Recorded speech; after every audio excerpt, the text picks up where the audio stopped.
Welcome. For me, it's a pleasure to be here again with you with another event of the Explorers. Today we have a very interesting and a special guest. We have with us Amie Wright. She's going to talk about teaching history through comic books, opportunities for public and visual history. I will introduce Amie and then I will give her the floor, and then perhaps we can ask her some questions and have a discussion. Amie Wright is a public history PhD candidate at Carleton University, Ottawa, investigating the 1950s anti-comics campaign through a transnational lens, exposing its impact on the pedagogy of reading, perceptions of child health, and the normalization of certain forms of censorship. Amie is the course creator and instructor for graphic history, history through comic books, taught at Carleton as a public history class for undergraduate, and she's also the co-editor with Christine Gunderman of a forthcoming inaugural issue of International Public History to focus on graphic history as historical pedagogy and practice. Amie is also a librarian and the former manager of school outreach at the New York Public Library, where she first started partnering with history teachers and school librarians in New York City to incorporate graphic novels into from kindergarten to 12th grade classroom instruction and libraries. So thank you, Amie, very much for being here and for accepting our invitation from the Explorers. Awesome.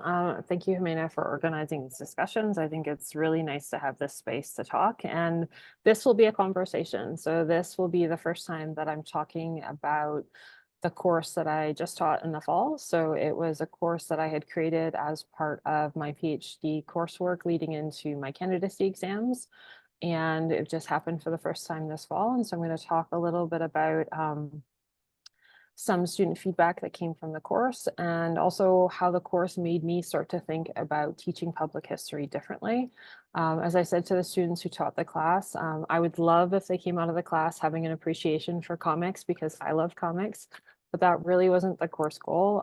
The course goal was very much to think about public history and especially visual history differently, and think about some transferable framework for visual analysis that we can all employ in different facets of public history, whether it's curating a museum, working with photographs, working with other elements of popular culture. So I'm going to get started. Before I start, I'm just going to share my screen and I'll show you the course site. So the course site is, okay. The course site, even if you just Google Carleton University History Through Comic Books, maybe actually I will drop the link into the chat is what I will do. So you can see, it tells you a little bit about the class. We're going to offer it again this fall. It's pretty exciting that for a public history class, because we now offer at Carleton, we have a public history concentration for a BA, we have a master's program, and I am of the first cohort of public history PhDs in Canada. So yeah, we don't, at a PhD level is not as much, but we've just started with the BA and now the PhD. So this is the class that is offered at the BA concentration level. And we're really excited. We had a full course and actually had folks waitlisted for this in the fall. Just going to pull up my slides and we will get started. And as I'm talking, I don't mind, Jimena, if folks have questions. You can even cut in with the audio. I find sometimes, because I just have a single screen when I'm presenting with a PowerPoint. So if you do need to cut in, just no worries, just let me know via audio, and I'm happy to answer questions as I go too. Also, if people prefer not to talk, sometimes they find easier to post questions in the chat. That's also an option. I can read them, or Amie can also read them. So just feel free to just jump in whenever you want. Thank you. Thank you for that, Amie. Yeah. Okay. Okay, so we are talking about opportunities for visual and public history.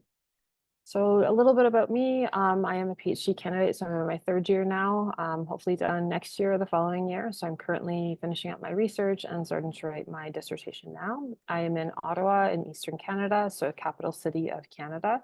And a lot of my research takes place at Library and Archives Canada, considered the National Library and Archives Repository for Canada. So a lot of my research very much focuses on censorship of comic books in the 1950s, looking at it from a Canadian perspective. But a lot of my pedagogical focus is also looking at how we use comics and other elements of visual history in the classroom going forward, teaching history, especially for an undergrad and even graduate level. I am known though for my library work. I am a comics librarian. I'm one of the very first. We actually do have a comics librarian specialty now. And for almost 10 years, myself and other colleagues have partnered with organizations, including New York Comic Con, San Diego Comic Con, in Canada, the Toronto Comic Arts Festival, to offer professional development around working with comic books for schools and libraries. And then academically, I'm very much known for my work with censorship. So these are actual archival documents from some of my work in the archives. There's a lot of fear, we would call it a moral panic, around comic books in the 1950s. And my research in the 1950s has become quite relevant. As folks may have seen, we are now experiencing levels of censorship of children's reading that haven't been seen since the 1950s. So we're currently experiencing an astronomical spike of suppression of children's reading materials, especially comics and especially titles by queer creators and BIPOC creators. A lot of states in the US have legislation, but it's not limited to the US. We're seeing a lot of censorship of reading material in Canada too, and I know from colleagues elsewhere that it's happening all over. But on a happier topic, how do we teach history and why would we teach history with comic books? So first, I just want to sort of unpack the term graphic history for folks maybe who haven't heard it or maybe have heard it and put it in a larger conversation. So when we're talking about teaching history with comics, comic studies is in itself an interdisciplinary field that has been around for about 10 to 20 years. A lot of folks in comic studies are coming from literary studies and media studies background. So a lot of my research is inherently interdisciplinary. So I'm using a lot of historical research and historical approaches and also comic studies in that more interdisciplinary lens. But very importantly, I am coming at everything I do through a public history focus.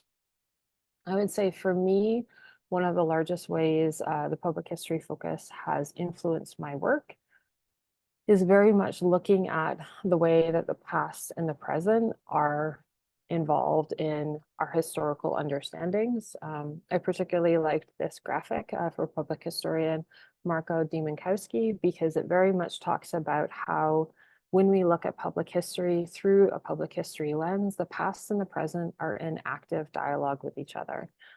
It's not a flattened view of history or a flattened view of understanding the past. It very much talks about how that is mediated through individual narratives, collective narratives, and it very much is an ongoing conversation. And this for me is one of the best elements when we talk about using comics for history, because through art, past and the present can coexist on the same page. So when we talk about graphic history, we can talk about its origin story. Does anyone know whose origin story this is? I would say the clue, this is the original Peter Parker, the original Spider-Man's origin story. So in comics, we say origin story, basically how something came to be. But of course, that's usually more complicated than a single narrative. So if you've watched Into the Spider-Verse and that you know the story of Miles Morales, there are many origin stories and many spider people now. But in terms of graphic history, in terms of the historical literature, we can point to 2018, graphic history was added as official review section to the American Historical Review. So this is the journal published by the American Historical Association. I think it's worth pointing out this is 2018. So we have seen comics and graphic novels used in history classrooms for decades, but in terms of acceptance on a larger academic, scholarly, and pedagogical level, it's quite recent. Especially if we juxtapose things like the American Historical Association has been around since 1884. The Canadian Historical Association has been around since 1922.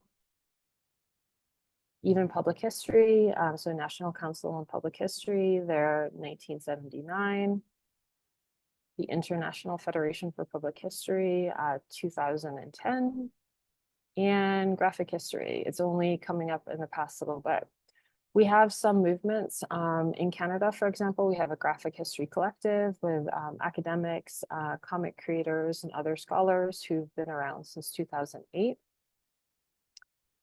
And they work a lot with labor history movements. And so there is a very large lineage in many areas, but in this case, they're really trying to expose use of graphic imagery and labor movements going back decades, if not more than a century plus, and also working to use graphic art as a way to talk about historical issues and current issues. We see movements of graphic history trying to make inroads in Canada in 2014. And then we see the graphic history reviews added to the American Historical Review in 2018. I should point out Trevor Gett's quote is very worth dwelling on. He says, "Modern graphic histories promise to deliver the happy union of creativity and historical inquiry. Yet problems abound in this marriage. Historians, unaccustomed to using visual forms to convey information, struggle to capitalize on the potentialities of the multimodal comic form and to let the images do the work." And so gets his point here about historians and that sort of uncomfortableness or unfamiliarity in using visual imagery is very much where the idea for this course started from. Especially as I realize, so Trevor Getz publishes the Graphic History Reviews in late 2018. In 2020, so January 2020, at the American Historical Association, I appeared on, I did not realize at the time, one of the first graphic history sessions at the American Historical Association. And it led me to understand just how, if you will, novel still the idea of using graphic imagery or indeed visual history in general in historical inquiry still is.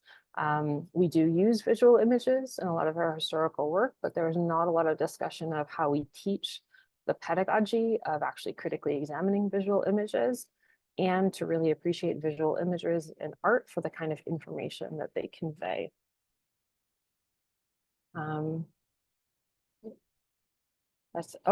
I wanted to point out, of course, the issue that I'm currently working on with my colleague Christine from University of Cologne will be the first issue in international public history to specifically focus on graphic history, and will be one of the first issues, as far as I'm aware, specifically to focus on graphic history. There's a lot of text on the screen, but I just want to point out in terms of our call for paper, one of the things we indicated, because when we were prepping this, a lot of people were like, I teach Mouse. And we're like, okay, Mouse is great. Mouse also came out as a published volume in 1992. So that was quite a long time ago. And one of the things that overlooks is not only the huge number of titles that have been published since then, but the fact that focusing on a single volume tends to overlook the larger framework of graphic history and also how we teach visual history in general. So our focus for this upcoming issue is very much graphic history as pedagogy. We want to really look at comics as historical documents and significant modes of visual communication and expressions.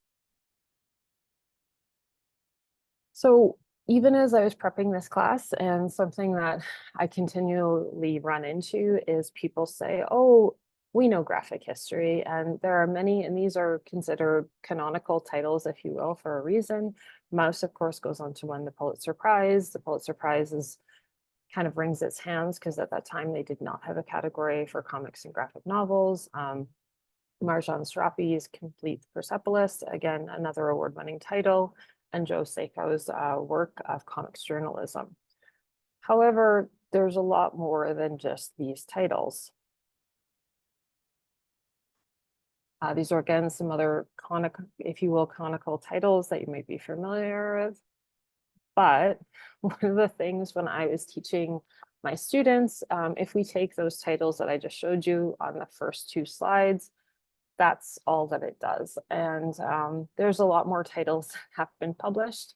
especially when we consider Mouse is published in 1992, Persepolis comes out in the early 2000s, published earlier in France in a serialized form, but most of these titles are more than 10 to 20 years old. So the goal for me in teaching this course was to talk about visual language of comics and visual history in general, but also fight what I call the empty shelf phenomenon. And one of the things I was struck by, I had encountered this article from two history teachers looking at how we teach history, especially in terms of genocide and mass violence. And it's more than 10 years old, their article, but even 10 years ago, they point out that Mouse should not be the only title you consider when talking, let's say, about the Holocaust or teaching about genocide and mass violence, that there are so many other titles that you could also look at. I just want to point out, we have John Lewis's March, which is taught in New York City schools and has been for more than 10 years. In Canada, we have a lot of Indigenous created graphic histories, including This Place, 150 Years Retold. So it's Canadian history retold from an Indigenous public history and comics creator perspective. It also has a corresponding podcast that was created by CBC, so the Canadian Broadcast Corporation. Also have a huge expansion in graphic history through graphic medicine. So this is the intersection of medicine and comics arts. A lot of graphic medicine is very much focused on chronicling and documenting frontline workers' experiences, especially through something like the COVID pandemic. So it is very much building on a history of, if you will, bibliotherapy, so that combination of art and medicine that has existed for quite a long time. And a lot of graphic medicine very much fills in the blanks for a lot of stories around public health, or also experiences such as forced migration, to which there are no traditional historical books on the shelf. And this is Escaping Wars and Waves, which is done as a partnership through comics journalism and Médecins Sans Frontières, so Doctors Without Borders, documenting stories of Syrian refugees. I'm just going to skip ahead a little bit. So one of the things in showing, I started the course, I showed my students all those slides to say to them, there's a lot more than maybe you think of when you think of comics and graphic novels. But I also wanted to talk to them, very importantly, about comics as historical documents. And they were like, what do you mean comics as historical documents? And I was like, oh, did you know that in the mid-1940s through 1950s, comics were actually the most popular reading material for children? So in the photograph on the left-hand side, scholars have put estimates of comic book reading for kids between 90 and 95%. So all kids everywhere, because it was also one of the most readily accessible, affordable things that students could purchase. A very also important sort of historical absence is these are soldiers in World War II reading a comic book. And a very sort of untalked about thing about World War II is that about 25% of all material sent to soldiers in the trenches were comic books, including Captain America. So this is the New York Times talking about shipments sent to soldiers in World War II. And it has titles including Captain Marvel, Captain America. So when we talk about historical depictions, especially our perceptions of the historical past, I don't know about you, but I've rarely watched a World War II movie or seen a World War II exhibition when soldiers are actually reading comic books. But if 25% of them were reading comic books, we know that as a documented fact. Also, comic books are a lot lighter than a book if you're putting that in your backpack. It just shows, if you will, a historical omission based on our perceptions of the past. And so that was definitely one thing I wanted students to be aware of, that even though they might consider comic books as marginal, especially when we're talking about the past in the 1940s and 50s, this was one of the most popular formats for reading, leisure, entertainment, period, across all readership. It's also important that comics are not only, let's say, with the graphic medicine community, but by comic creators themselves. They're important cultural documents to bear witness. There was a huge influx of comics that were created post 9/11 because New York is also one of the heart of comics and has been since the inception of the comic book industry. So when we talk about historical documents of lived experiences, these are really important visual documents to consider. And these are some of the comics that were produced post 9/11.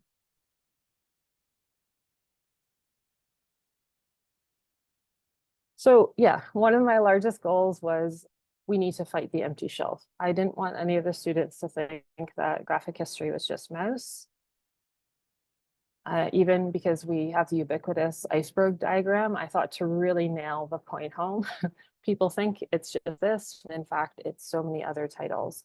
What we also are seeing, which is fantastic and very heartening, is we are seeing a huge influx of content that's created, again, writing to those gaps on the shelf. So we have a lot of Indigenous created content, especially being published here in Canada.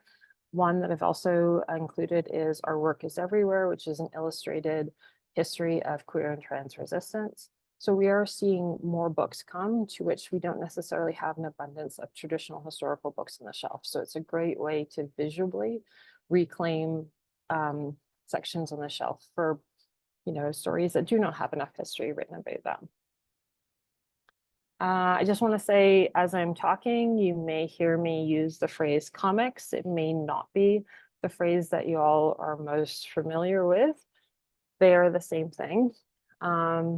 There's a lot of discussion around the term graphic novel. What most people are unaware of is a lot of comics creators moved to the use of graphic novel because there was actually legislation around comics. Here in Canada, for example, comics were actually added to the Canadian Criminal Code under the obscenity clause, and they were actually there until 2018. By rebranding something that had been vilified in the 1940s and 50s during the censorship stuff that I'm researching for my PhD, it was a way that people could rebrand a lot of the content. A lot of people also have a perception of the term graphic novel as being more serious in terms of content than, for example, superheroes. I'm here to show you that even superheroes have graphic novels. This is a Marvel graphic novel from 1982. So it is, when we say graphic novel, it is a collection of comic stories.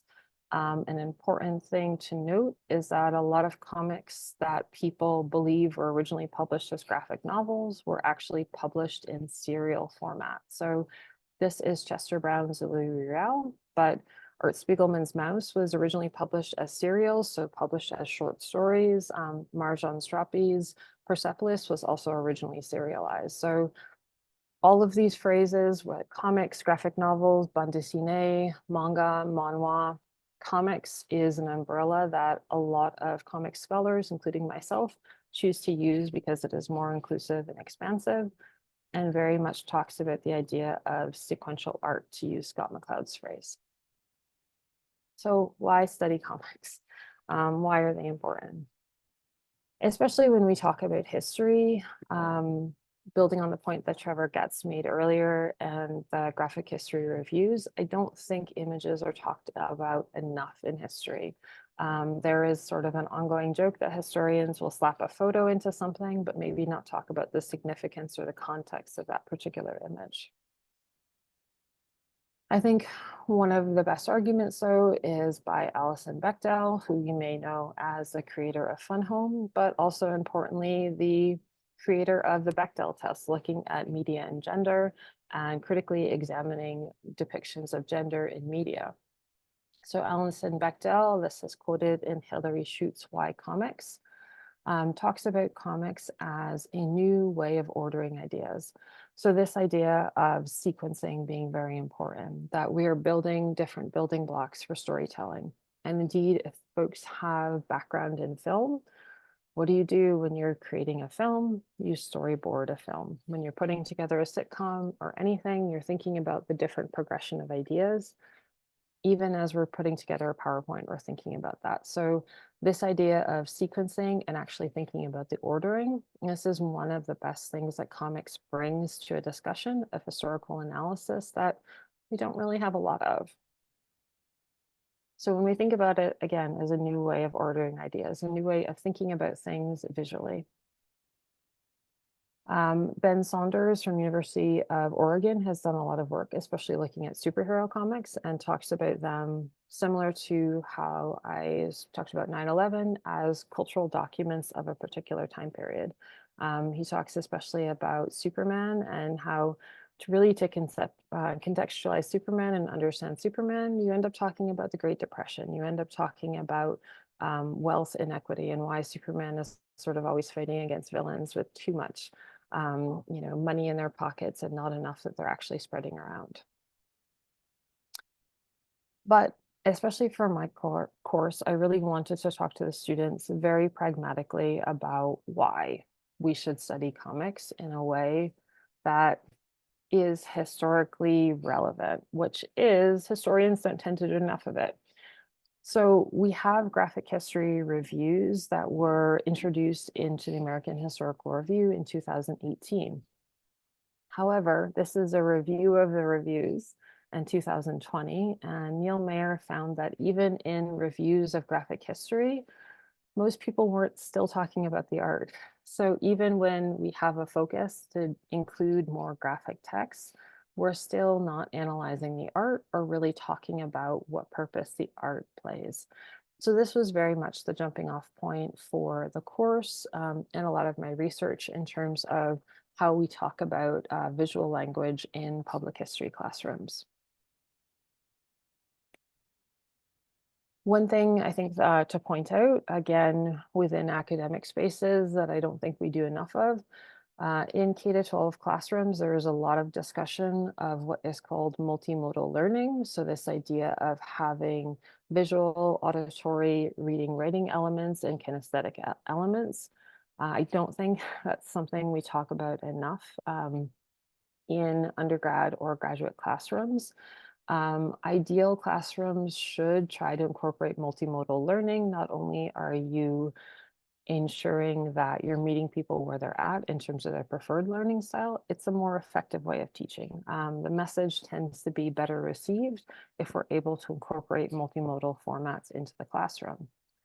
One of the best things about comics is that they are inherently multimodal. So all comics have visual elements, and they also have the elements of reading, writing, so those textual elements.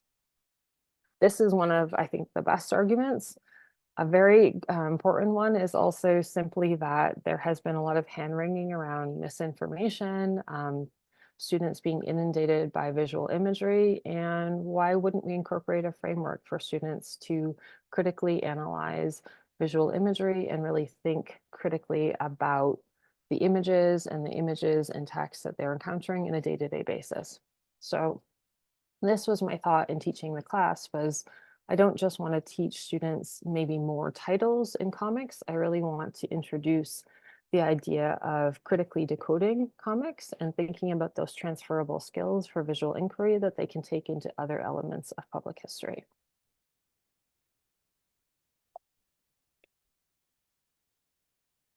So one thing we did in the class that was maybe a little bit unusual for a historical classroom is one of their required textbooks was Scott McCloud's Understanding Comics. One thing that occurred to me as I was teaching the class, having done a lot of presentations like this for more than 10 years, was a lot of times people might not have the vocabulary to start from to talk about visual imagery, to talk about the impacts of things like icons, color choices, perspective, point of view. So Scott McCloud's Understanding Comics is one of, within comic studies, considered a very pivotal text. Though it was published in the early 1990s, it very much breaks down the different elements of comics, talking especially about sequencing and how comic panels come together. So this was a particular section on icons we talked about. And it was very much the beginning of the course. We talked about, hey, there's a lot more titles than you're aware of, but also let's start to look for this visual vocabulary of comics. Let's start to talk about things like icons, color choices, and start to be aware of that in our day-to-day surroundings. So we talked a lot about Scott McCloud with icons, and again, trying to build up that visual fluency to start to pay attention to these in our day-to-day lives. And also pay attention to this idea of sequencing. So one of the things that comics does very well, and again, it's a very transferable thing to any element of visual history, is when we start to pay attention to what is included and what is left out, what is featured and what is not featured. How is the sequence built? What kind of narration, sort of implied narration, do those icons together teach us? Just gonna jump ahead. So one of the ways that we talked about this to students was learning to recognize, we called it graphic history in the wild. So trying to find examples in day-to-day lives that they thought were graphic history, maybe things that we hadn't encountered or hadn't thought about.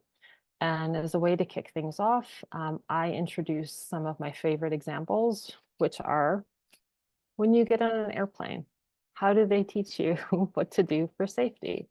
And people are like, that's not a comic. And I was like, what is it? So we have heavy use of icons here. There's strategic use of color.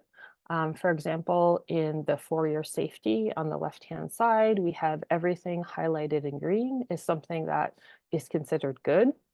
Everything that is highlighted in red is like, no, don't do that. And we have a line through that icon. We also have, very importantly, use of sequencing. So the images are put together in a particular order to teach us a particular thing. And then the students were tasked with trying to find graphic history themselves in the wild. So these are some of the examples that they found. A map, of course. So this was a map of Carleton, and we can see different directional things. And one of the things the student who had chosen this wanted to point out is there's interesting choices here in terms of perspective, because we have the buildings, for example, we have the buildings drawn in such a way so that we know this is a really tall building, this is a shorter building, this is maybe a single story building. So there's a lot of visual information included in this map of the university campus that maybe if we don't take a minute and pause and sort of try to decode it, we would sort of overlook. We would take that information in though, but it's a matter of sort of pausing and slowing down and thinking about what elements do we want to point out and sort of decode in that particular image. Another example, very important, IKEA instructions. So especially like, I mean, and the joke is sometimes IKEA instructions, right? But I do think it's important to sort of pull out the elements. So especially sequencing is very important in IKEA. And this is sometimes maybe why the IKEA furniture doesn't come together well. We don't follow the sequencing. But one of the discussions we had in class was, okay, how is sequencing relayed in this particular set of instructions? And we have the numbers that tell us, okay, 1, 2, 3, 4. One of the other things that they're doing in the instructions that's very important is they're making use of close-ups. So you can see the close-up. So we have where the screws are coming together and they have a close-up to say, this is actually what this looks like. So again, these are visual choices and visual elements that are being added that are worth thinking about and sort of being like, oh, I hadn't thought about that. They're doing close-ups here because they want to make this information very apparent. Another example, very important example. We had a lot of these come out during, especially the beginning of COVID. This is an infographic on children wearing fabric masks. So this was from the beginning. I think this one was maybe summer 2020, but many, many hand washing comics. And again, like with the airline, I would call this a comic because we have multiple sequences of visual information told in a particular sequence that narrates something. If, for example, we change the order on hand washing, it would be a very different information. So these are some of the ones that students have found in class, and we spent a lot of time talking about. So When students found these as part of their assignment for that week, they were encouraged to just give a few lines about why did they particularly choose this example, what were some things that they were struck by, and also what were some new questions that they started to ask about these visual images from maybe before the class and now midway through the class. What were some of the new questions they were asking? So our next step in class, so we have the first step of just sort of general awareness that there's a lot more comics going on out there. Graphic history is much larger, and really starting to look for that graphic history in our everyday lives. The next step was taking a lot of what we had talked about with Scott McLeod and also walking through some examples from graphic history in the wild. Was very much trying to, okay, let's put these skills into place and let's learn how to decode certain examples. So this is again from Scott McLeod, and he talks about this idea of pictures being received information. We need no formal education to get the message. The message is instantaneous. So this is again something that with visual information, we're generally not sort of pausing and saying, what is that received information? What information are people getting from a visual image? When in fact, writing is what he calls perceived information. It takes time and specialized knowledge to decode the abstract language, abstract symbols of language. So we give a lot of time to deconstructing and decoding writing. We don't give a lot of time to on the left with visual imagery. And so this was very much trying to interject that pause for students. So on the left, we have a political cartoon published in Punch magazine. So this is in the late 19th century. For those of you who aren't aware, Punch magazine, hugely popular magazine throughout the former British Empire. It was a very popular magazine. I'm not going to defend the content because Punch had a lot of scenes of colonialism that weren't awesome. And this is also an important point, is that this is magazine that was circulated throughout the British Empire. So these images were circulated throughout, and in many cases perpetuated ideas of colonialism and a lot of stereotypes of colonized peoples. So again, another good reason why we should have these conversations. The reason why I started with students, starting with political cartoons, is I do think political cartoons is something we tend to do well in historical analysis. It's something that we're familiar with. It's built into a lot of curriculum at the high school level. It's something we continue through with in university. And so we started with something that maybe they're a little bit more familiar with. And I asked them to, okay, this is the political cartoon. This is the caption. What can you tell me about this image? And I think we have the time, so I'm going to ask you all, what can you tell me about this image?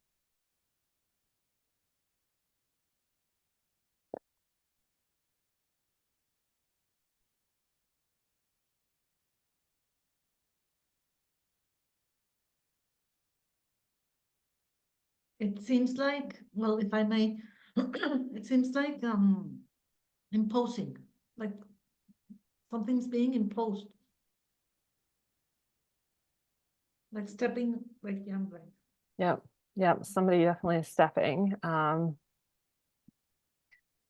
So this is Cecil Rhodes, and what the Rhodes Scholarship is named for. It's crazy because, of course, the Rhodes Scholarship is open to scholars all throughout. Cecil Rhodes, though, was very much a proponent of, we would consider it kind of eugenics. And originally, the Rhodes Scholarship was actually limited to people who were white and citizens of empire.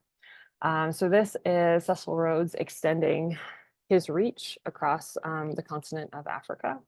And the political cartoon is meant to mimic the Colossus of Rhodes, so from antiquity. So this idea of playing off past knowledge, this idea of the seven wonders of the ancient world, the Colossus of Rhodes, this being sort of the more modern Colossus of Cecil Rhodes, and extending the reach of imperialism and colonialism. So this is December 1892.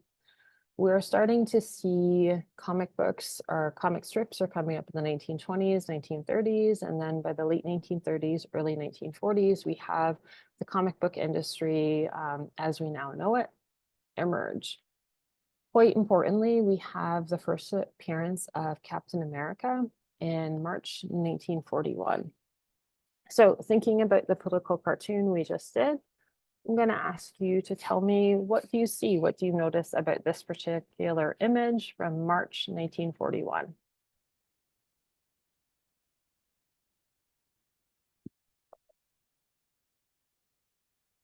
Only white men. Yep.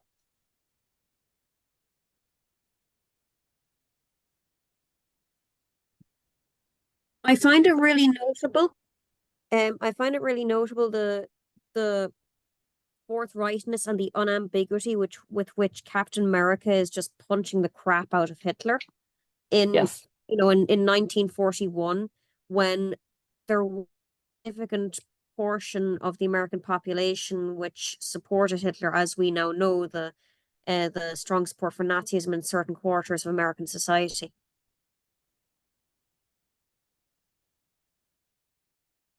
Okay. Who can tell me what was happening in March 1941 with the US and World War II?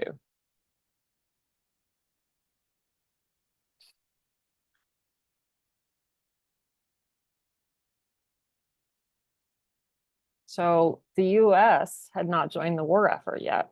There was considerable pushback for the US to join the war effort. And of course, they don't join until the bombing of Pearl Harbor. So March 1941, the US has not yet joined the war effort. But if you notice, and that was a very good point, Captain America is very enthusiastically punching the face of Hitler. And I'll draw your attention to Hitler is falling backwards. And he is falling backwards to a table. And on the table, there is a map.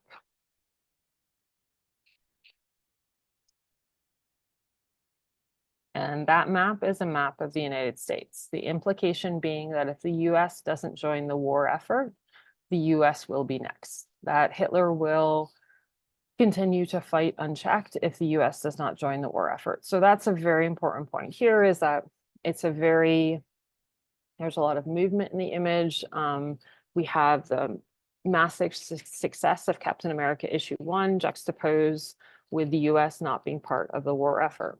But there's another very important storyline to this visual image that, especially if we're viewing this as a historical document, we should consider, which is the creators themselves. So I don't know if folks are familiar with Joe Simon and Jack Kirby, who are the creators of Captain America. So Joe Simon and Jack Kirby are Jewish immigrants, the children of Jewish immigrants living in New York City in 1941. So importantly, the US has not yet joined the war effort in March 1941, but people within the Jewish communities, especially the New York Jewish communities, are well aware that at this point, massive numbers of Jewish refugees have been trying to leave Europe. But at that point, there was not support for opening and relaxing immigrant. There was certain restrictions on the number of immigrants that were permitted each year. Quite prominently in 1939, if folks are familiar with the St. Louis, which was a ship of Jewish refugees, more than about 800 or 900 Jewish refugees. They tried to find a safe harbor in Cuba. They actually had purchased visas for Cuba. They were turned away in Cuba. It was massively covered in the New York Times well through June 1939. But the US, importantly, while sort of decrying Cuba's actions, did not offer safe harbor to the Jewish refugees, nor did Canada. So Joe Simon and Jack Kirby aren't just creating something that is at first glance patriotic. They are themselves also creating something that members of a particular community in New York that are well aware of the larger political consequences of not getting involved. Also, Jack Kirby goes on to actually fight Nazis himself during World War II, but that is a subject for another talk. Point being is that there is a lot of visual imagery that is right below the surface in a political cartoon. The same is said to be true for a comic, especially when we historically contextualize it within the period in which it was created. And so this was one of the things we started to do in the class, was start to look for visual elements. We talked about color choice. I mean, obviously Captain America, red, white, and blue. There's a lot of good color choice, but even the different visual elements of the particular cover. Captain America's fist is moving in sort of a semicircle, so our eye naturally is going to travel, especially if we're reading English or other languages read from we start at the right and we kind of continue over. So we're following that Hitler is falling backwards and there is a map of the US right behind him. So the next step was getting the students to read some books, potentially books that they had already read, such as Mouse, and sort of more critically examining and talking about particular panels and what elements of the art and the words made these titles so successful. So for folks who have maybe read Mouse, this is Art Spiegelman's story of his father living through the Holocaust, living through concentration camps, and also Art Spiegelman himself writing as the child of Holocaust survivors. So it's very much his father and his mother's story for a lot of Mouse, especially the first part. So one of the things that Mouse does, and one of the things that so many very successful comics do, is they have layered information. So we have the personal, we have larger storylines. We also have panels that are moving between different time periods in history. So we have in the highlighted panel, his father in sort of present day, this is set in the 1970s or 80s, is reflecting on his past and saying that he was very handsome, that people thought he looked like Rudolph Valentino. So we have his father reflecting back, and we have an image of Rudolph Valentino in the chic in the background and other images of his father as a young person. So there's a term in art history called multivalence. Just this idea that we can have on a single page of art, especially when we have multiple panels, we can have multiple things going on at once, that there are different meanings for different audiences, but we might have different periods of time going on as well. This is, of course, so this is the chic that he has going on in the background. One of the things also that Mouse does exceptionally well is it has a juxtaposed caption and picture.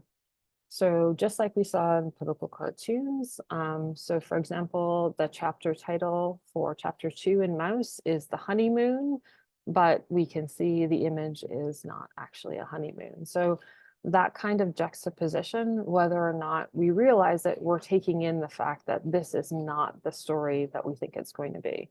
And that juxtaposition is something that we're really trying to encourage students to, again, take that pause and think about, wait a minute, that's actually not a honeymoon. This is an image of a swastika. There's a lot of fearful people looking up. This is not going to take place exactly like I think it will.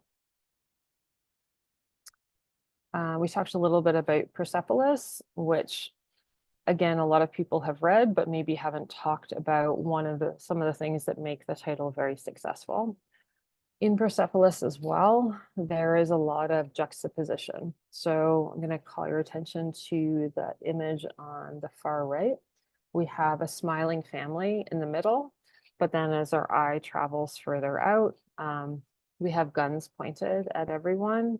And the caption is, "The regime had absolute power, and most people in search of a cloud of happiness had forgotten their political conscience." So it is at first glance, and some people have often described Persepolis as being simplistic in terms of the depictions. I would definitely push back against that because there is a lot going on in images that might at first glance seem to have less going on. And a lot of times we're taking in that information. We know that things are not quite as they appear to be. And that's also one of the reasons why this title was so successful. Skip ahead. Okay, I'm just gonna finish up with one of the last things that the students were asked to do. And then if we have time for questions, I'm happy to take any. So the very last thing students were asked to do in terms of final project for this class were putting it all together. So they were asked to draw in this class, which was something that I know was a little bit uncomfortable for many students. They were not graded on their artistic ability. It was more this idea of how do we take a topic? So they all had to pick a historical topic, and then using primary source research, whether it was photographic inspirations, whether it was textual inspirations, they needed to create at least 4 panels on a particular historical topic. So this involved putting into practice different drawing skills, but also thinking critically about when we're working from primary sources, how do we visually depict perhaps a textual-based primary source into a visual depiction? So just some examples. Oh, that did not. Some of my slides got that's fine. We did drawing exercises. So this is a very simple drawing exercise taken from colleagues in graphic medicine who have a whole series called Drawing Together.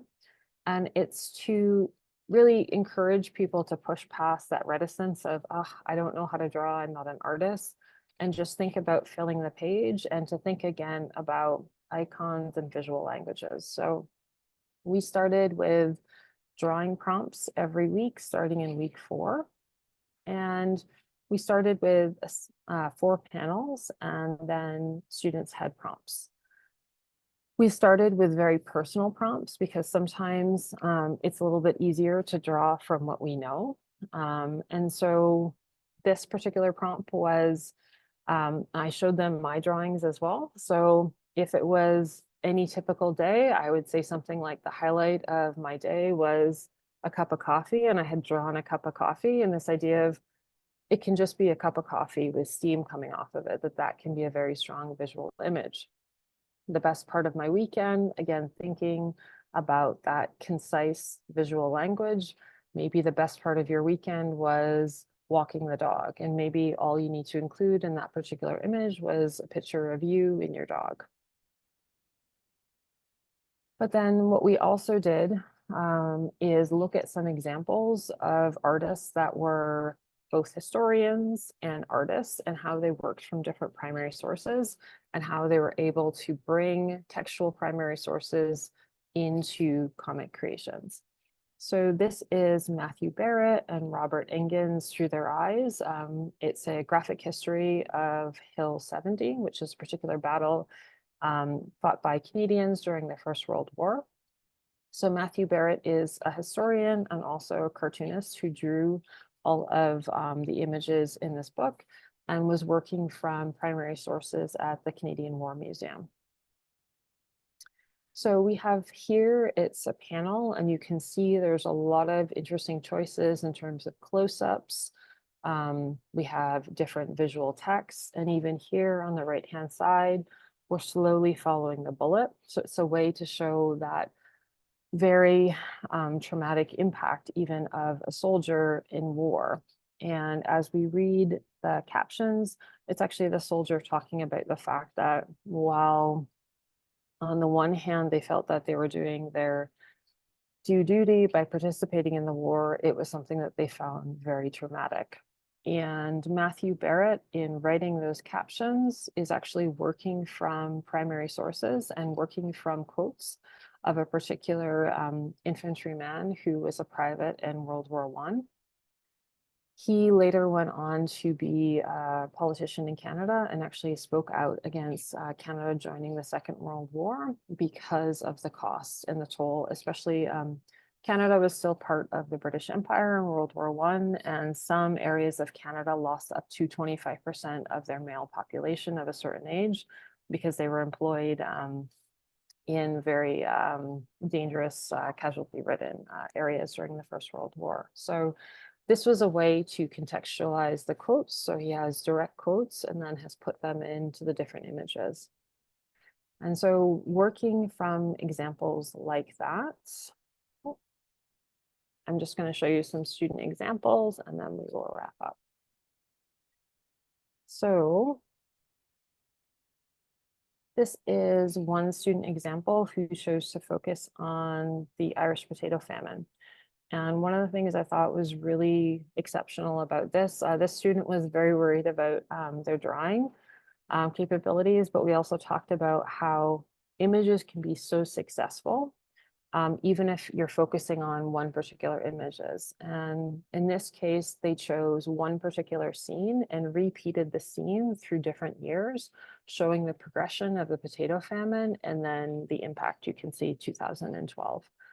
They're actually working from archival photos, and this is how they sort of set the scene. And you can see they're making use of the close-up feature. So we have in the upper left-hand corner, a healthy potato. And then in the upper right-hand corner, we can start to see the infestation of the potato. And then by 1846, we can start to see, again with the color choice, that this is now an abandoned farm in 1846.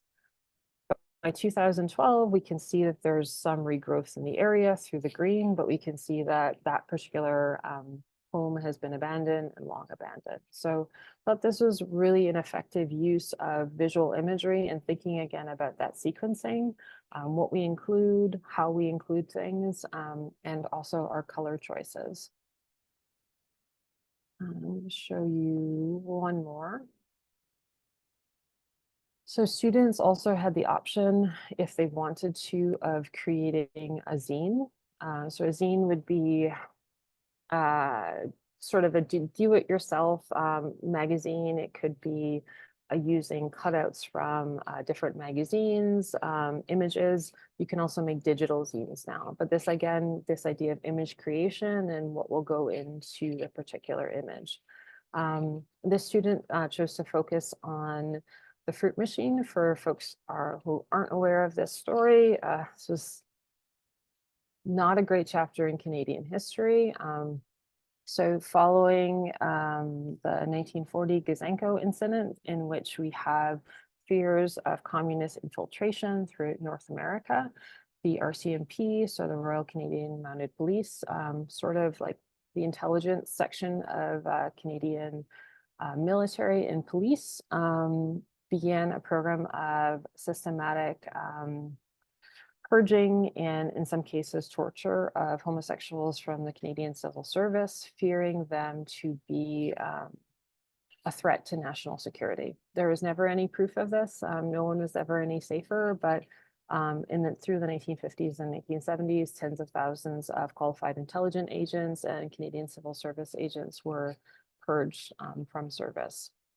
So in this case, the student chose their particular color choice very purposefully. You can see a use of pink is the only use throughout.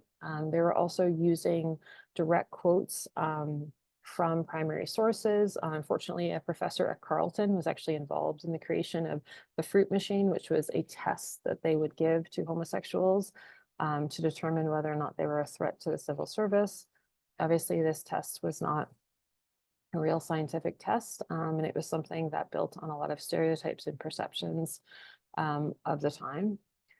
And these are particular statements from the test, and you can see again, including primary source imagery.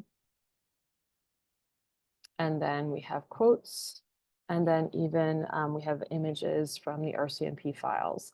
The student chose to use pink as their only color throughout the zine because, of course, when we think about the Holocaust and the pink triangle, pink has come to become a very iconic color when talking about queer history. So this, I thought, was also a really effective use of primary sources and thinking about what visually we include, how do we include them.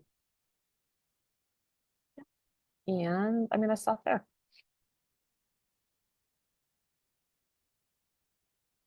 Thank you, Amie, so much. This was really, really fascinating. There are many, many things I didn't know about. I'm going to open the room for questions. If anybody has a question, a comment, you can just jump in or write it in the chat. I do have 2 questions, but I'm going to wait and see if anybody has. I don't want to manipulate all the space. Or maybe I will, so somebody will jump in. You mentioned at the beginning and at some points that your own work is about censorship, Amie, and I Yeah. was very curious about that. Which kind of censorship are you researching? Not that you give us the whole PhD here, but like what are exactly and how do you say it's coming up again now? So in the 1950s, comic books were censored on a global scale. It's most talked about in the US. So there was actually the Senate Subcommittee on Juvenile Delinquency held hearings in 1954 talking about the dangers of comic books for young people. And afterwards, there was a massive self-censoring of the comic book industry. They had to change and alter depictions of sex, violence, because there was a very real perception that children would be activated by reading comic books. So it would definitely fall under this idea of a moral panic. We have similar moral panics with going back to the introduction of rock music. Of course, with Sidney Cohen's Folk Devils work, Stuart Hall and other folks, of course, at the Birmingham School talked about the moral panic and fear of mugging with Black youth. In the UK, we have video game panic and like the censorship of video games. So this is all to say this happens in the 1950s, but one of the things my research looks at is this particular moment in censorship was actually larger than most people realize. For example, here in Canada, there was amendments to the criminal code. There was introduction in the UK, it's called Young Persons and the Harmful Publication Act that was introduced in 1955. We have similar censorship that was introduced in Australia. And this is all that to say a lot of what happened around comic books in the 1950s. What I'm looking at is how it introduced standards for, if you will, normalizing certain types of censorship, especially around the umbrella of child saving. And this is actually what we're seeing now. I mean, I know you're based in New York, so it's not as much of a thing, but if you just Google Florida or Texas, many states have introduced banned books lists right now. And these are books that are award-winning books chosen by librarians and teachers that have been pulled off the shelves for fear that, again, these books will have a harmful impact on children. So You have a comment in the chat. I'm going to read it from Ingrid de la Luz. I think it's great how you are drawing as part of the pedagogical process to learn to read images and the sequence through them. Yeah, I think the whole pedagogical approach you have is really, really great. I have another question, but I'm going to give the opportunity to somebody else to ask or to comment something. So, Amie, I want to thank you very much for the presentation today. And it reminds me of my misspent youth. You may not know me, but I used to teach at Carleton about 1,000 years ago. oh my goodness, I think we've just missed each other. Yeah. And I was wondering whether you wanted to make any kind of distinction. I mean, I'm old enough that I actually, was born a few months after the first comic came out of Captain America. But what we've had as kids, I mean, I had comics around me all the time. And I came from a large family, so the families were passed back and forth amongst various members of the family and friends. So there was a kind of a very well-developed sort of exchange process that took place with them. Yeah. But what I was interested in is the distinction that you might want to make between comics and cartoons and or the funnies, as we used to refer to them, that appeared on a serial basis in the newspapers, which were quite common by the 40s and continue, of course, even into today. So it's a really interesting point. I think my use of comics is sort of very purposeful because one of the things we see through the 50s, and I think something that also hasn't gotten enough attention, is There was a lot of just lumping stuff in and a lot of very arbitrariness. You may not know, Dick Tracy was actually pulled from several Canadian newspapers in the 1950s because it was deemed by some people to be a crime comic. So you see a lot of arbitrariness over definitions. And I think too, especially when we're tracking the lineage of the comic creators themselves, so many of the people that were publishing comic strips in newspapers were also many times creating their own independent graphic novels or indie comics, or also working as graphic designers. It's a very sort of untalked about thing with Art Spiegelman that Art Spiegelman also created the Garbage Pail Kids. So Art Spiegelman is not entirely just a quote unquote serious cartoonist working with memory. He's publishing in a lot of multiple platforms. So but I think what you speak to is also the ubiquitousness of a lot of these visual images. A lot of people, especially in media studies, have done a great job of tracking the fact that you have comics appearing in TV, in movies. Also through the 1960s and 70s, you have a lot of famous like TV shows or bands publishing their own comics as just a promotional thing. I have a bunch of vintage comics from the 60s and 70s that are the Monkees, the Partridge Family, because they had their own comic. So I think it's just trying to introduce the idea that this was a much larger format and that these were images that were so, if you will, saturated in a lot of historical periods that we don't even talk about. So I hope that And there answers. was the attempt to sort of legitimize the comics a little bit more Yes. by the classic comics, Yes. Oh, which were entirely. basically, directed towards a different kind of audience. Yep. Oh, and I mean, I also have examples. Various religious organizations were vehemently anti-comic, and yet a lot of religious organizations also published their own comic books. I have examples. The Canadian government, for example, was anti-comic and yet published their own comics. The US military, the same thing. We have people like Will Eisner, famed and considered, if you will, like the father of the graphic novel, who worked for the US military for decades, creating instructional manuals in comic book format. Because one of the things that they found, the military is actually an interesting example because they had done testing with soldiers with text-only manuals or manuals delivered in comic book format. And they found, again, when you're using multimodal materials, people learn better.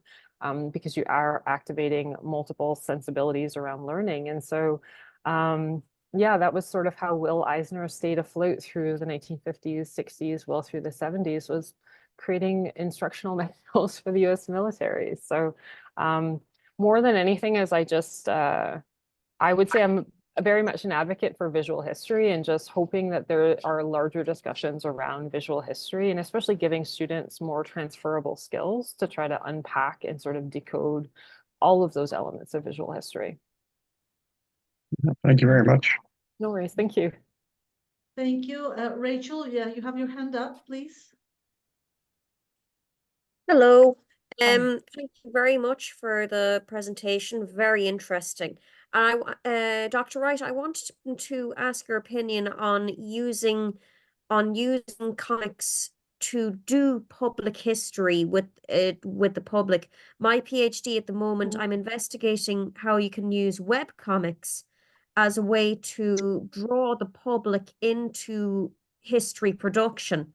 I did a pilot study and I released a comic based on a newspaper article, and I tested it with two different cohorts, people who found it via Reddit and people who found it via a comic hosting site called Comic Fury. And what was really interesting was that in both cohorts, the expert barrier was broken down. So I knew more about the history than the people reading it. They had all like come across for the first time, but they felt comfortable critiquing not only my drawing and my artwork and my composition, but also my interpretation. So the graphic nature of the delivery of my interpretation of the historical event in question allowed the barrier between expert and layman, academic and non-academic, to be broken down in really interesting ways and quite stinging ways for a couple of people. But it was very, very interesting. Oh, I think that sounds fantastic. And I'm glad that you're doing that. I mentioned the graphic medicine community. I would highly Yes. encourage everybody, like if you're not familiar with them, but just they've done really fantastic work, especially around that. I don't think enough historians would consider graphic medicine part of public history. I'm hoping to change that. They will be included in the special issue that Christine and I are co-editing. Graphic medicine especially did so much frontline work during the early days of COVID, but also this idea of chronicling and documenting. And I do think that we started to see so much graphic history and very much accessible history pop up during the beginning days of COVID. We had a lot of people publishing COVID diaries online. And I think just most people don't realize, I had a whole week on webcomics for the students talking about, especially Instagram. So many comics appear on Instagram, whether we're talking about public health comments, political op-ed pieces, memoir style comics, a lot of graphic journalism. And we've gotten so used to reading a lot of visual graphic history without necessarily calling it that. We're seeing also, there's a lot of comics getting published for larger audiences through The Atlantic. Unfortunately, the Nib, which is one of my favorite graphic history sites, is defunct, but still publishing. And I think, they've done a lot of really great work also pairing that expert with like cartoonists, or in some ways cartoonists who are also expert. You have people like Whit Taylor, who is a public health expert and a cartoonist. And so much of her work, especially she did a great piece on Black maternal health, was so well researched and also so compellingly delivered, because we're talking about delivering information in a way that really cuts through some of the noise. And I think those are the decisions we're making with a lot of graphic history. And I had a bunch of students in the class who were going on to museum studies, and that's why I said to them, whether or not you decide to stick with comics, we're talking about a lot of the same skill set. Like, what decisions are we making in terms of what visual information we include? How do we contextualize it? What conclusions are people walking away with? And I think those are all the discussions that do happen within museum studies, but maybe not that sort of same back and forth of how, by creating these different formats, are we really pushing those boundaries of public history to have more participatory history and include more publics in what we're doing. So Thank you very much. yeah, no worries. There's a question you have in the chat. I'm going to read it from Fernanda Herrera. I have found fascinating your presentation. I imagine your class is fascinating as well. Of your students' works, has a compilation been published as a self-made? Has one of them decided to work their historical research with graphic narrative? Thanks. So we are hoping to do a bit of a public history showcase for the students this fall. One of my colleagues who was wonderful actually worked as the TA for my course, but is also a public history PhD student. They just taught a class on queer history, and one of the student assignments was to create a zine or a comic. And so we're hoping to do a student showcase of all of the visual work under the umbrella of public history, hopefully in the fall.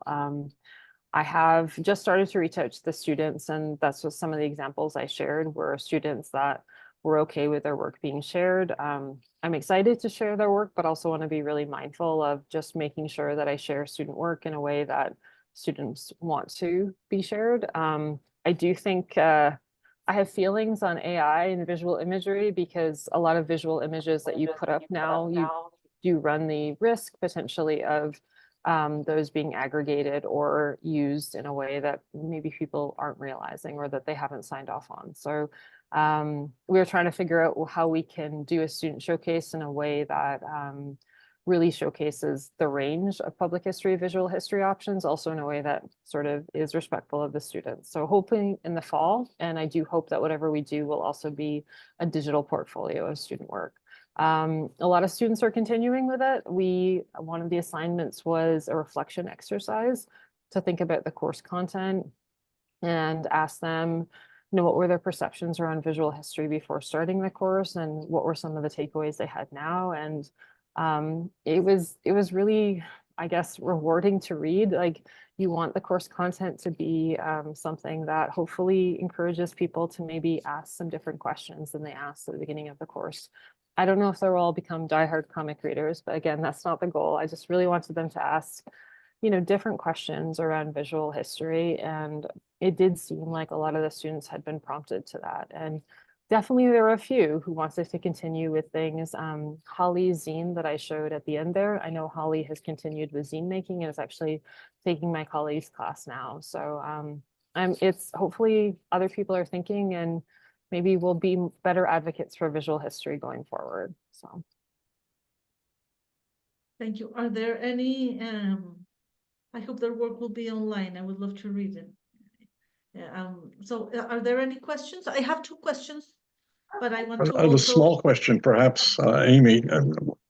What are your thoughts about sort of contemporary, sort of graphic comic memoirs?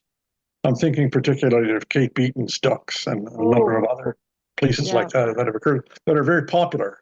Yep. And have received awards and various other kinds of things. So I'm a huge fan of ducks. I didn't mention this knowing that we have an international audience, but I'm based in Edmonton. So I'm speaking to you from Cape Breton. So. Oh my goodness. Okay. That's fantastic. So for folks who, just a very quick, Alberta is the heart of the oil and gas industry in Canada. A lot of people in Canada will move to Alberta for jobs. So Kate Beaton's recent graphic memoir, Ducks, very much documents how she graduated in the Maritimes from Cape Breton and moved to Alberta for work, working in oil and gas, which is primarily a male-dominated profession, and one that is very hard on workers. I love ducks because one of the things about ducks, and I mentioned this a little bit in talking about the Graphic History Collective, is there are very few traditional historical books on the shelf that talk about the experience of frontline workers, whether it's working in oil and gas, factory jobs.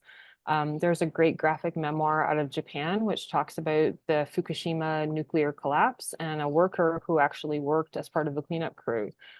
We don't tend to see those histories on traditional historical shelves. And so I think one of the best things about Ducks, besides the fact that I think it's extremely successful as a work, it also creates a history on the shelf for something to which there aren't an abundance of historical texts on the shelf.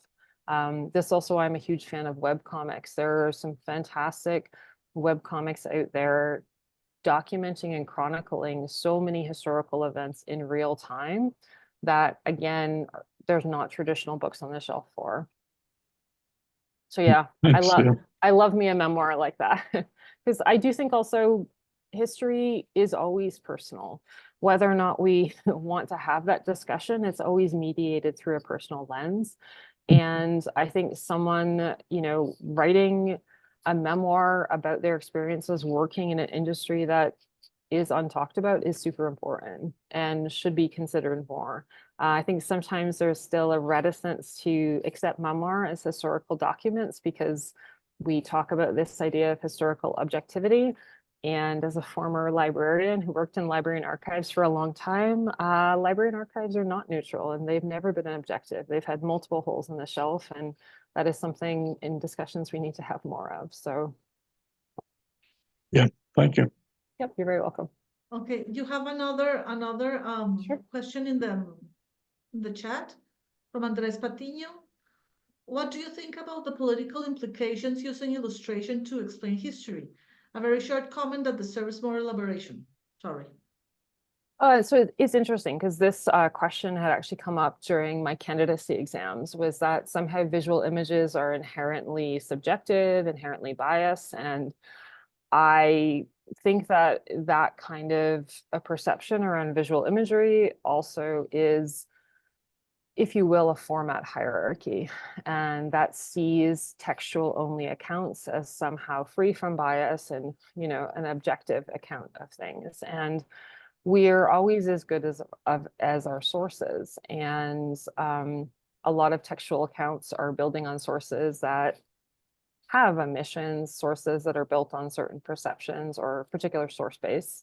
And I think illustrations can, you know, the same can be said for illustrations. The one thing I will say about illustrations that I find interesting with the scrutiny directed towards them is that I don't think people direct a lot of scrutiny towards photography in the same way that they do illustration, somehow perceiving photography to be a more true account of things.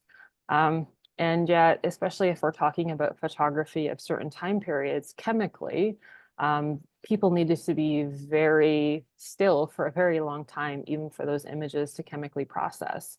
And even with that, you have to ask questions of editing and composition, who's included in the image, who's left out, what image choices went into what people are wearing. Because when we create an image, there's a lot of perceptions around this image is sort of standing as a typical image, or thinking about museum exhibits, like this is a typical image of a particular main street town. And what I love about the idea of using illustration is that we are creating the potential for having more discussions around things like historical representation, what we know to be true. And I do think it upsets some folks. I had a few students who it definitely, I think, made them feel uncomfortable, because I do think teaching history in this way tends to challenge history with a capital H, or this idea of total history. I think that that's something, especially working within a Canadian historical program. I mean, I'm a dual citizen between the US and Canada, but I'm doing my PhD here. One of the things we're all supposed to be teaching to is the Truth and Reconciliation Committee, which says that historical documents should include a variety of sources and really recognize that there's a lot of inequity and systematic racial discrimination that has gone into creation of our museums and archives and sort of traditional ideas of historical documentation. So I do think it takes a little extra work and preparation. You have to have a lot of those conversations, but I think that there's an awful lot that can come out of using a variety of formats in the teaching and understanding of history. Thank you, Amie. That's a very nice like transition, because my one of the questions I have is kind of a question comment, like things that you make me think about, like about teaching history itself. I teach history at the university here in New York, and after COVID, not only me, many professors, I guess you too, have noticed that the students' span attention is like shorter. Like you have to like more creative with the things you say, assignments, etc. And I was thinking like the use of comic books as you do it, it's very creative. It's a good way to talk to them about discrimination, racism, memory, etc. Things that you need to talk about, but perhaps with different. So this is more like a question comment, also like a question, like for me, like how. So I really enjoyed that. Thank you, thank you. And another question that it's a real question, but maybe it's just of ignorance on my side. I've been noticing recently that there's like using comics and doing comics is trendy. It's like everybody's doing that, but it has a long history. People have been researching this for a long time. So why do you think it's getting so trendy right now?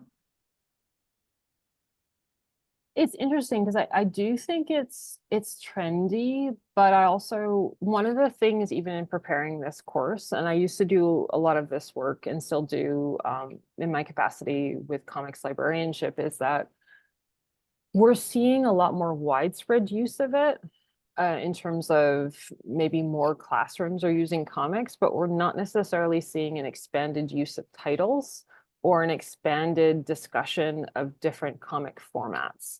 So I think it was sort of like we went through a period in which, you know, a lot of people in classrooms were doing the flipped classroom model, but not really thinking about why are we doing the flipped classroom model? Like, what is the objective of this? Is to get more student engagement, to have sort of more of the thing of shared authority. So because I see a lot of people, for example, using comics that are not appropriate. Like comics are published for all ages, like all different ages. And I see a lot of people using an adult comic and trying to teach it to students that are not age appropriate.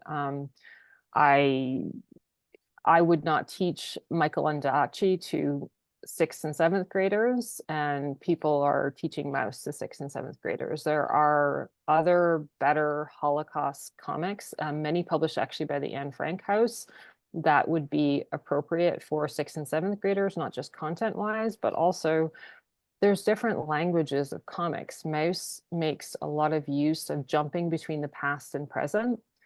Again, we wouldn't hand text to a 6th or 7th grader that heavily jump between the past and present, because they're also learning the certain structures of prose at that age.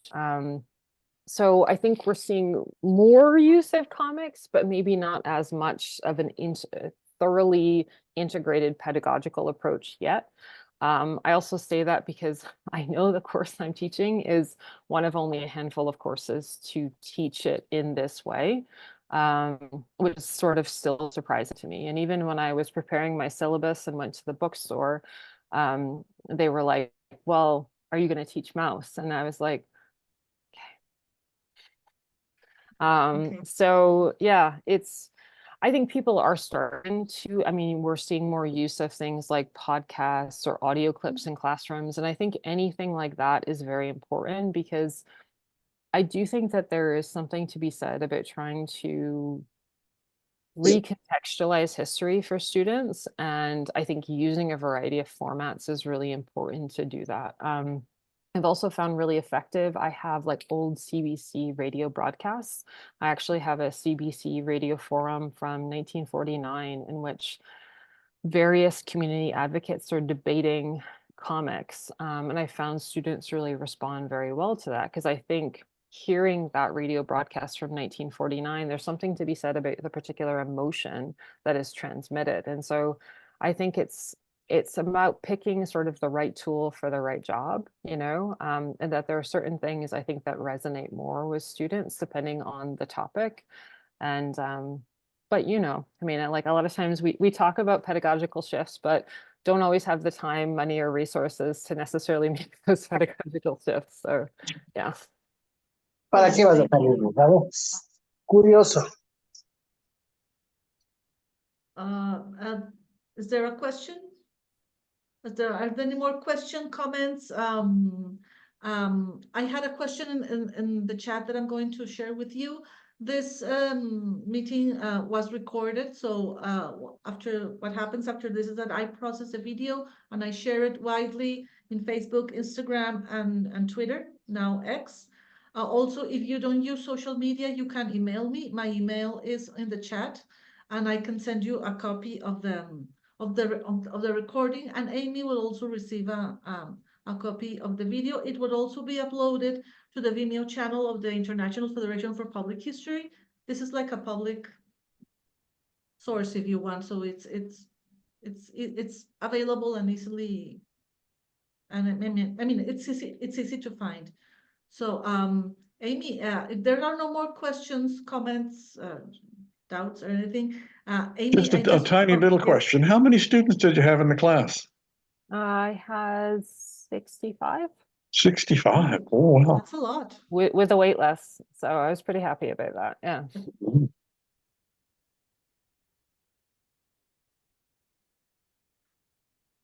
Okay. Amie, thank you very, very much for your presentation. It was awesome, really. And also, at least in a personal level, it gives me a lot to think of. So I can send you some comics if you want. Well, I would love to. Thank you for that. I also remember the audience that the Explorers event is done monthly. Next week, we have two special events. One is on African digital heritage, and one is in Spanish about the comeback of the right in Latin America. But you're invited, and I hope to see you in next events. Thank you very much for being here. Thank you very much, Amie. Thanks.